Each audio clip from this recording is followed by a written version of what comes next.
We are live now. Hello everyone, my name is Hemant and I'm a mentor with NLTI. Today we'll have one more person with us, Anvita, who has recently cleared NLSAT 2024 with an exceptional All India rank of 8. Happy to have you on board, Anvita. So Thank just you, to give Hemant. a Happy to be here. congratulations from our side, it's an exceptionally good rank. To give you a very brief introduction, we are NLTI who provide uh, packaged course material for NLSAT prep. And today we'll be having a very brief chat with Anvita, discussing how they approached the exam, how their preparation was scheduled, and a little bit about their inspiration to do law and why they have chosen this field. And we'll dive a little bit into what their personal strategy was while approaching this exam, and if that could help other candidates as well.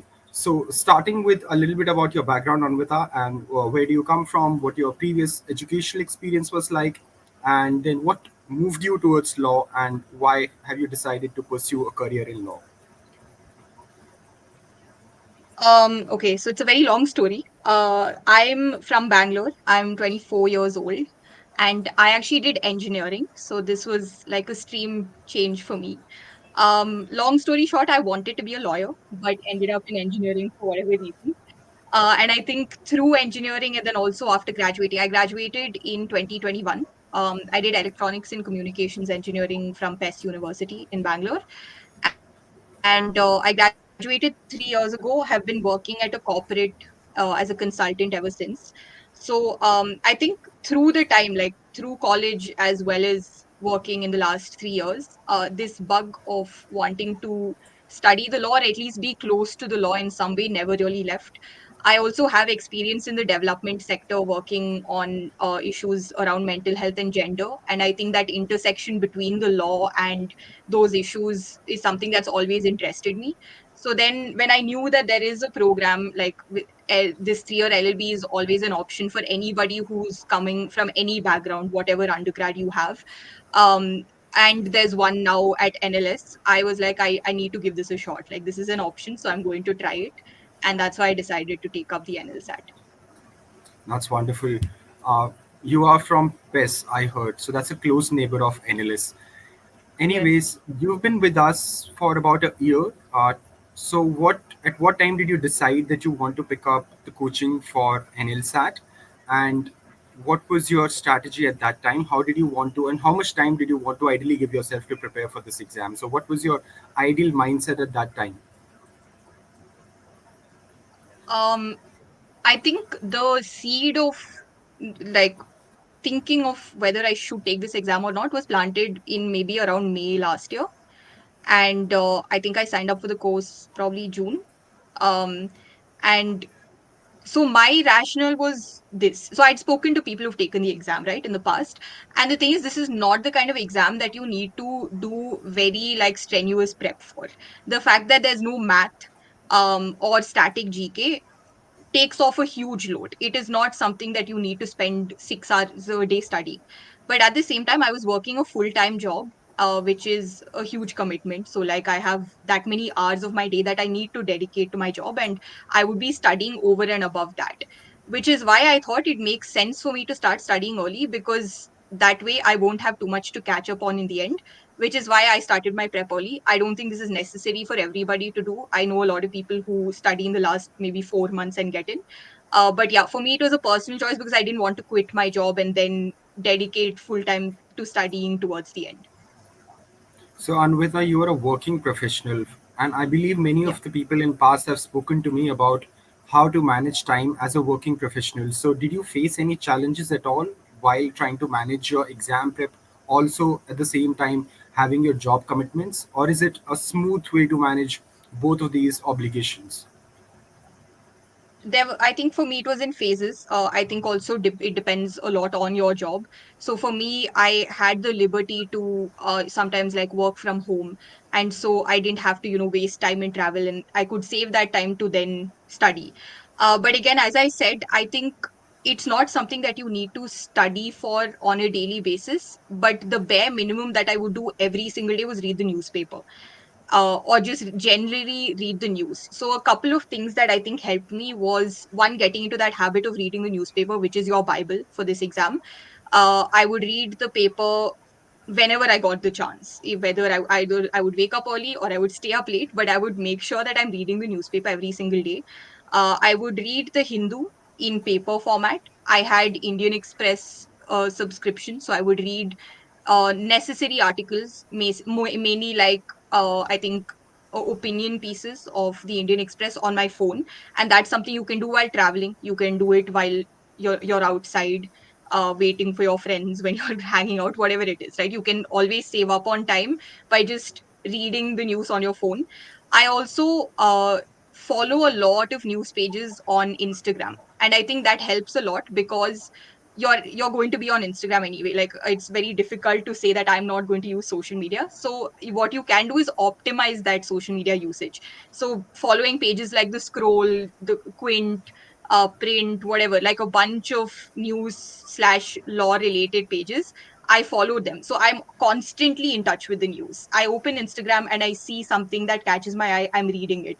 So I think I saved a lot of time in that kind of optimization. Even Twitter, you get a lot of news from Twitter. So yeah, just making sure that that time that you are spending online, or the short breaks that you have in between whatever your schedule is, whether you're a student or a working professional, optimizing that time is something that helps. So for me, it did get difficult sometimes, especially towards the end where we were taking mocks, and I had to, I had to catch up on the GK for in that interim period between the previous mock and the next mock that I was taking. So it did get difficult at times, but it's definitely doable. I don't think that for any working professional who's possibly seeing this, I don't think it's necessary for you to quit your job or put your life on pause just to take this exam. So that was quite insightful, Amrita. You spoke about your GK preparation, and it could get quite unconventional at times, especially expecting the GK in this exam. What were your views on the sort of GK questions that came this year, and how much did you feel you were prepared for those GK questions? And in case you felt that you were not as prepared, then what extra would you have done to prepare for those aspects? And if you believe that you were sufficiently prepared, then what different did you do to make sure that you had sufficient preparation? Okay, that's a very loaded question. I think, Hemant, you had put it quite aptly after the exam. The GK this year was absurd. If you look at the last two papers compared to this one, this was very, I felt like a lot of questions were unpredictable. And full disclosure, I used to make meticulous notes while reading the newspaper every single day. So I have many months of notes, GK notes, just compiled, that I've revised multiple times. I've also looked at compendiums.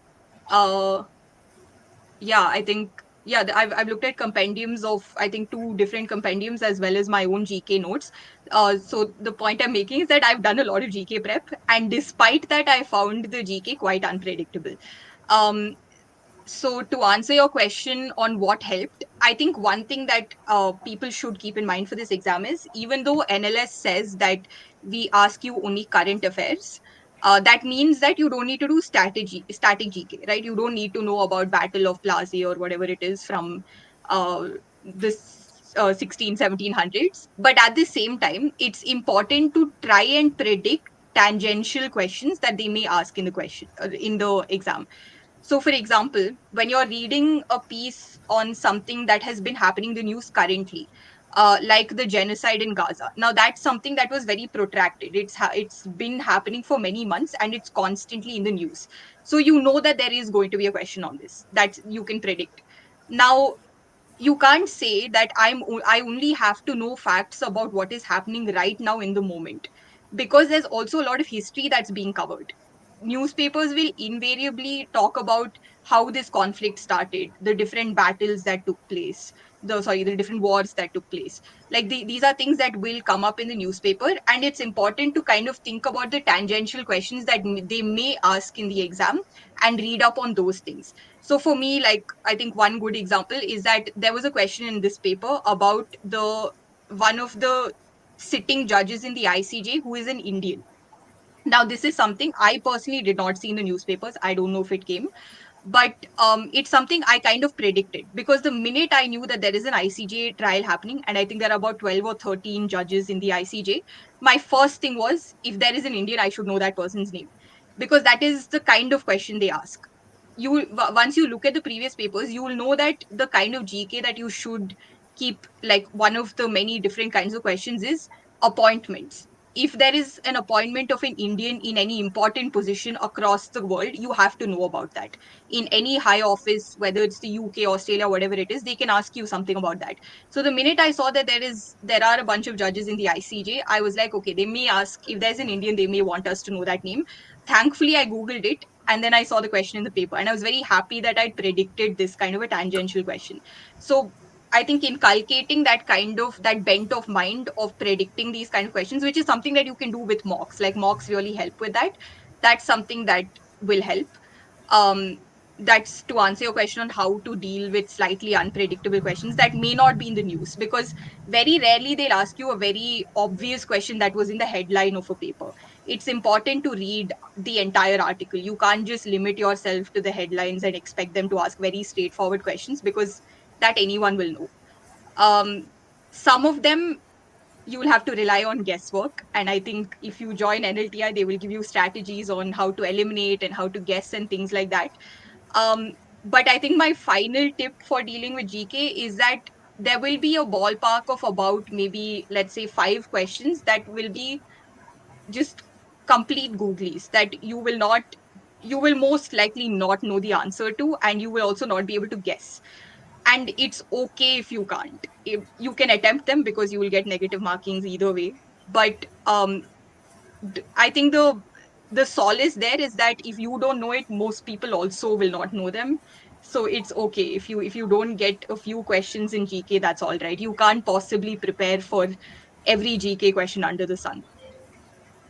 So that was quite helpful, and I think you've said everything that any candidate would need to know about GK preparation. Just one small point about, you mentioned that you used to do note making, especially for your GK prep. So how did you approach note making? If somebody who's starting to prep for this exam just about now and they want to read newspaper and want to make notes, what would be your advice on how they should approach note making? Should they cover everything? Should they cover only the most important aspects of it, and how should they structure their notes? Should it be comprehensive? Should it be more on the concise tangent? How would you advise them?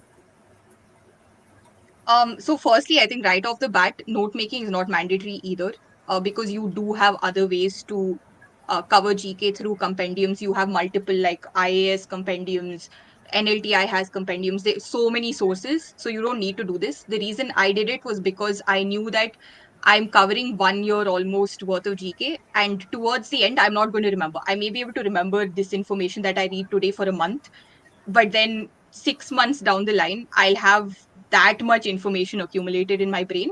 So it's important for me to keep revising. And I think I just trusted my own notes more.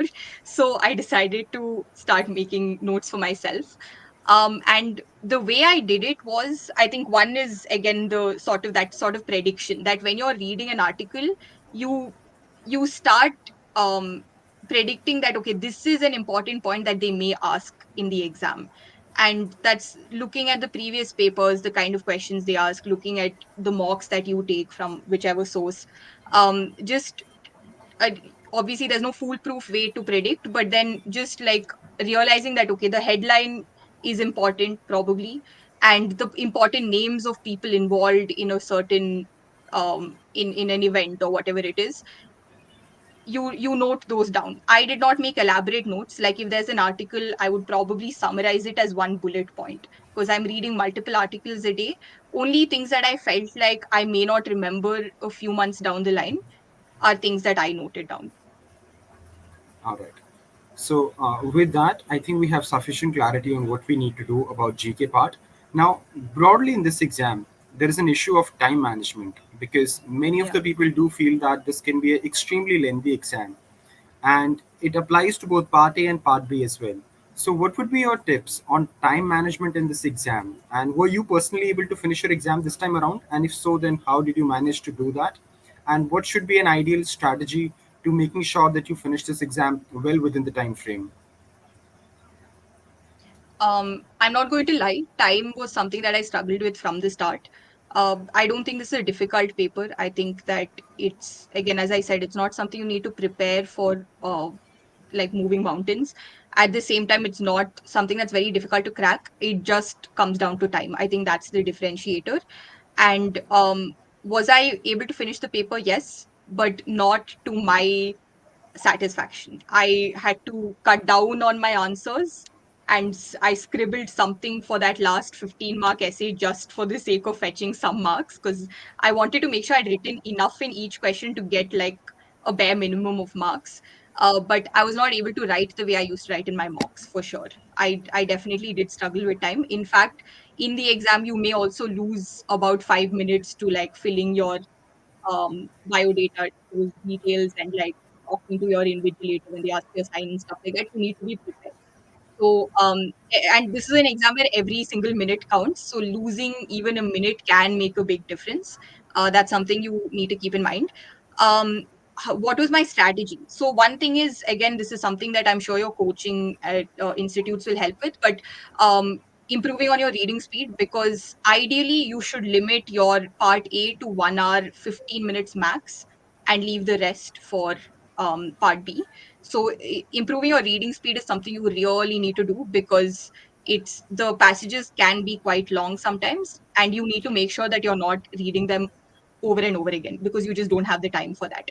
Improving your writing speed is equally important. Making sure, I mean, I'm not one to speak because I have very bad handwriting, but trying to make sure that you have good handwriting and you're writing fast is something that's equally important, because part B is like a race against time. So these two things are things you have to work on. If you're somebody who's an avid reader, I think personally I had that to my advantage because I've been reading since I was a kid. So I think my reading speed was probably better than average. And it's not something I had to dedicatedly work on. But I think if you're not somebody who reads, that is a habit you need to inculcate. Another very very important thing that maybe I think a lot of people may not have done is to ensure that when you're taking your mocks, you're very strict with the time, because nobody is invigilating you during your mocks. People are not, there's no supervisor who's going to come and tell you that you need to stop within 2.5 hours.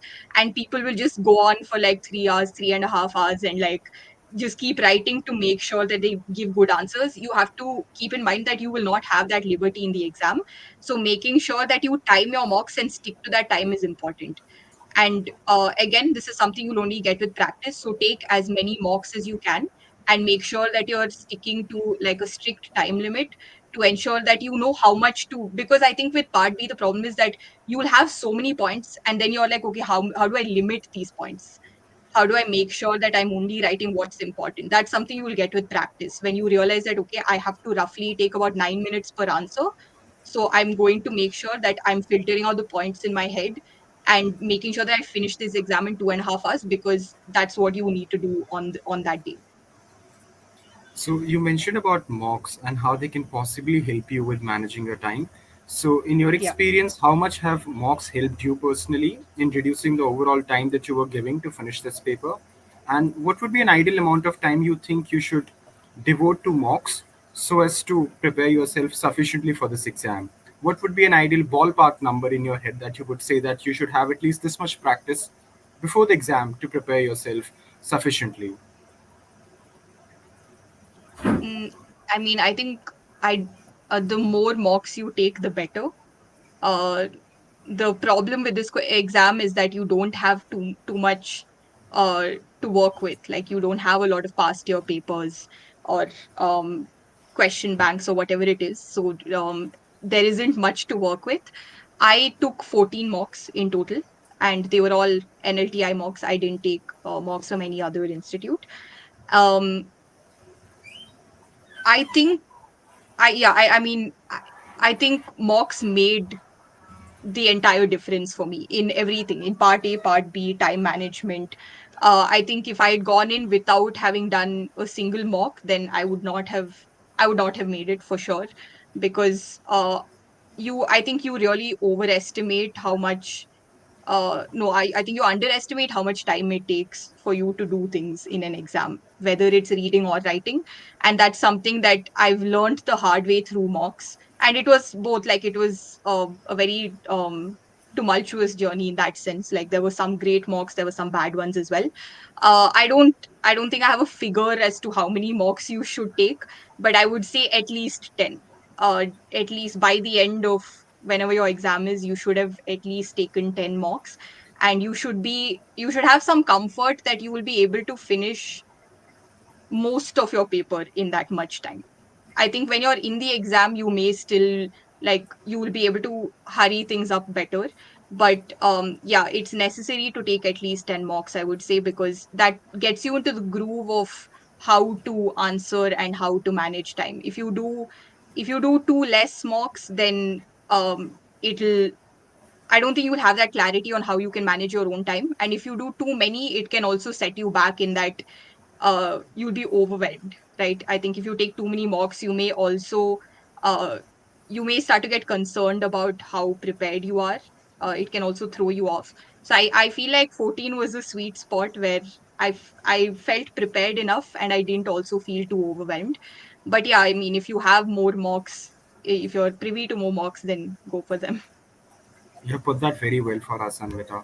So now, finally, a little bit of discussion on Part B.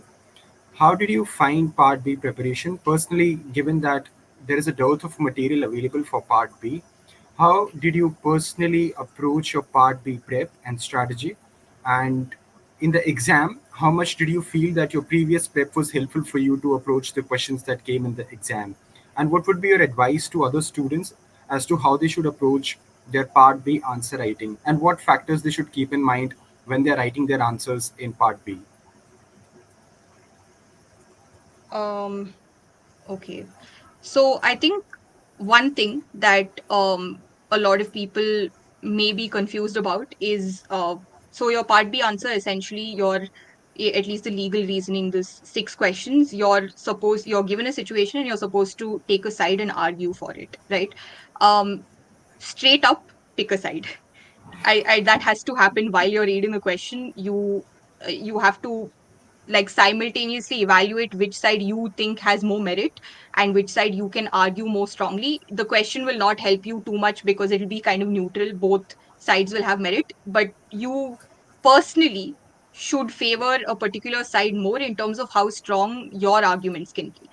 And that has to happen while reading the question itself. You cannot set aside extra time to then evaluate internally and then start writing, because everything has to happen at once. You have to immediately start writing once you've read the question.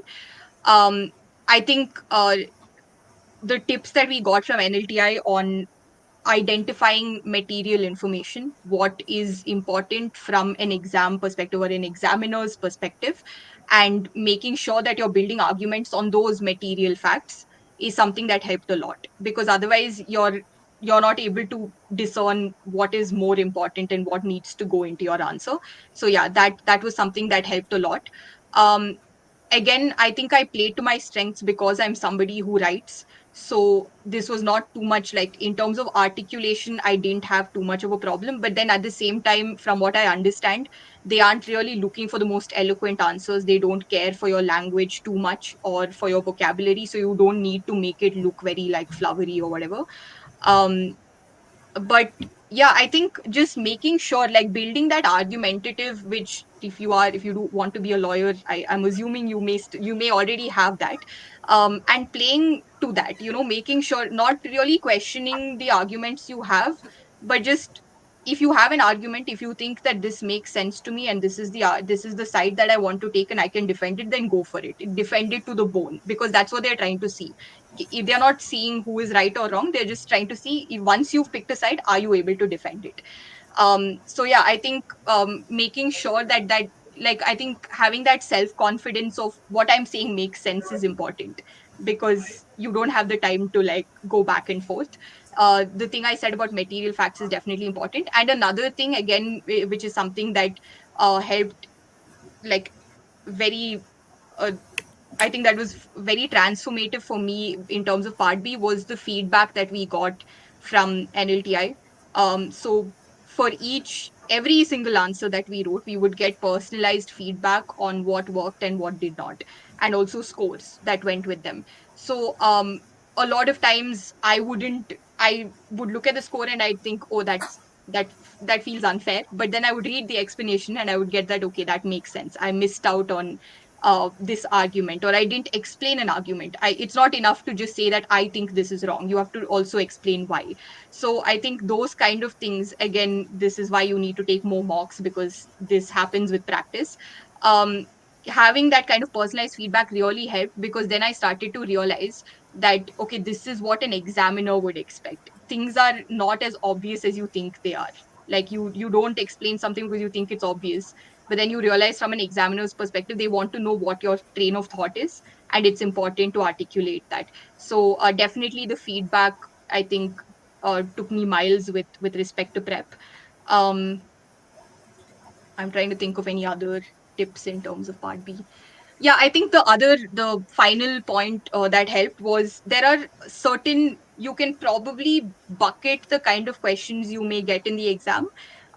Like, there will be a lot of negligence related questions. That, I mean, that's something that you can predict. Again, this is, we don't have a lot of past papers to work with, but negligence is something that could very well be a question that, or at least, or maybe even two questions, because it's something that happens quite, like, it's a common thing to ask about. um NLTI again helped with that, in terms of giving us certain keywords that we can build arguments around. Like, okay, if you identify that this question is around negligence, these are the, say, 5 points that you need to keep in mind while making your arguments. So you can sort of reverse engineer. Once you have those 5 points, you look at the question and you're like, okay, this point is satisfied over here. This is going to be one of my arguments. So that's something else that helped. Um, did it help me in with the question paper? I think the this time's part B was a little more complicated than I expected. The questions were quite long, and it was, I did not immediately, like what I said about, when you read the question you will know which side you are on. It took me a few seconds to decide that, okay, I'm going to go with this, because the questions were very well framed. They were not very straightforward.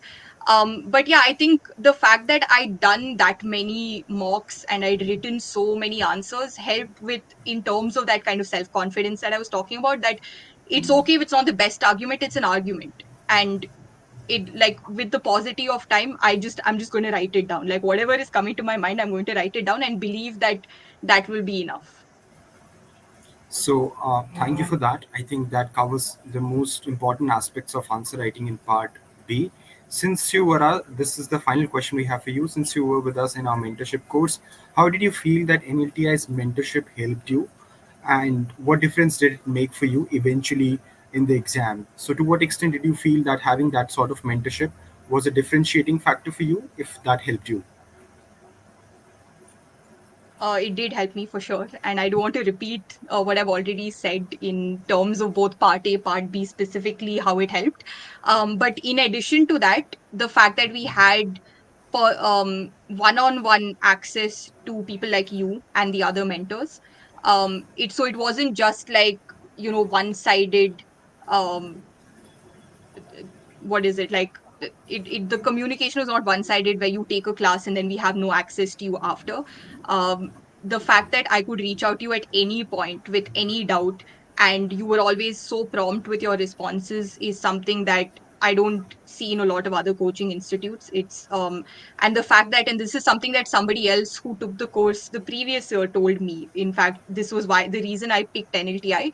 She said that the fact that NLTI is led by students who are already in NLS, and they know how the professors think. They know the kind of answers they expect um, from whatever questions that they're setting. That helps, because it's the same professors who are also setting your paper. So if there's anybody who can tell you what is expected in your answers, it's students who are dealing with the same professors. And that's what helped me make that decision. And I saw that happen firsthand. Like, I I knew that I was in, trusted hands, because I could ask you a question at any point and I would always get an answer. If I was not clear about why I'd lost marks in a certain question, I could sound that out with you. So having that one-on-one mentorship really, really helped, in addition to all the material, the compendiums, the classes, which were, I think, I also liked the fact that the classes were not too overwhelming, in that they were spread out. It was not that, oh, we have a class every day, because for people like me who have professional commitments, it's not we don't have the time to have daily classes. But the fact that it was, say, once a week or once in 2 weeks, that helped me because they were also timed in such a way where they were convenient to everyone. So all of that above everything that I've already said in terms of the feedback and in terms of the tips on like how do you guess a part A answer, all of that, every single one of those things has like cumulatively helped me crack this exam. Thank you, Anvita. Those were very kind words, and we really do hope that they were able to help you that much. I think with this, we can conclude this. Once again, congratulations on getting such a great rank, and we hope that whatever you choose to pursue, you get the best results out there. So, thank you once again also for taking your time out to speak to us and engaging in this very fruitful and insightful discussion. I hope anybody who's watching this is able to benefit from your experience and from your words. So, thank you once again, Anvita. I think with this, we can conclude this. Thank you, Hemant. Now, I have to figure out how to